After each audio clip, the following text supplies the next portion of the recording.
Are you ready to transform your summer into an epic splash-tastic adventure? Say goodbye to wasteful, single-use water balloons and hello to the ultimate in reusable, eco-friendly fun with reusable water balloons. Check out the link in the video description to get yours on Amazon today. The sister of a man who died in a mass overdose has made a heart-wrenching plea to Aussies to not risk their lives and avoid taking drugs. Michael Hodgkinson, 32, was one of 4 people found dead in the lounge room of a unit in Broadmeadows, North Melbourne, just after 2 a.m. on June 25. Police on Thursday revealed a synthetic opioid had been found in the system of Mr. Hodgkinson, Abdul El Sayed, 17, and an unidentified man and woman, aged 32 and 42.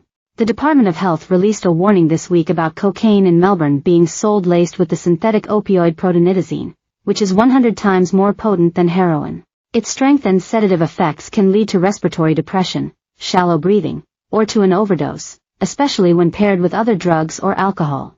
Mr. Hodgkinson's devastated sister, Nicole Hodgkinson, pleaded with Aussies to not take the chance with drugs. "This drug is going to ruin so many families," Ms. Hodgkinson told the Herald Sun.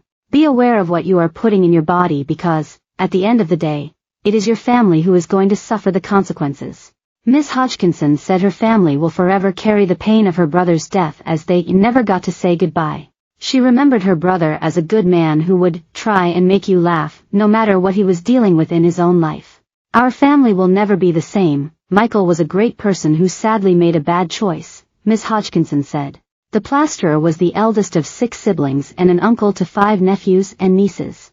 Ms. Hodgkinson and younger sister, 26-year-old Jamie, said they had traveled home from Tasmania to start the grueling task of collecting his belongings. Police are yet to confirm whether the 4 deaths can be directly linked to protonidazine, as forensic results are not expected back for several weeks. The health department have linked the horror drug to overdoses across Victoria and interstate, including 1 death in South Australia. Authorities there warned it was being mixed with other drugs, making it hard to identify where it had come from. There have been recent serious harms in Melbourne associated with a white powder sold as cocaine that contained protonidazine, the department's warning stated. The product appears to produce such as loss of consciousness, respiratory depression, and life-threatening hypoxia, insufficient oxygen for normal functioning. It added the drug's sedative effects and strength compared to cocaine's stimulant effects could lead to an overdose. The warning further stated respiratory depression also appears more quickly with novel synthetic opioids. Taking protonidazine with alcohol, other prescription drugs such as Xanax or Valium, or recreational drugs such as GHB can also increase the risk of an overdose. The deaths are being treated as non-suspicious as forensic tests and investigations into the deaths remain ongoing.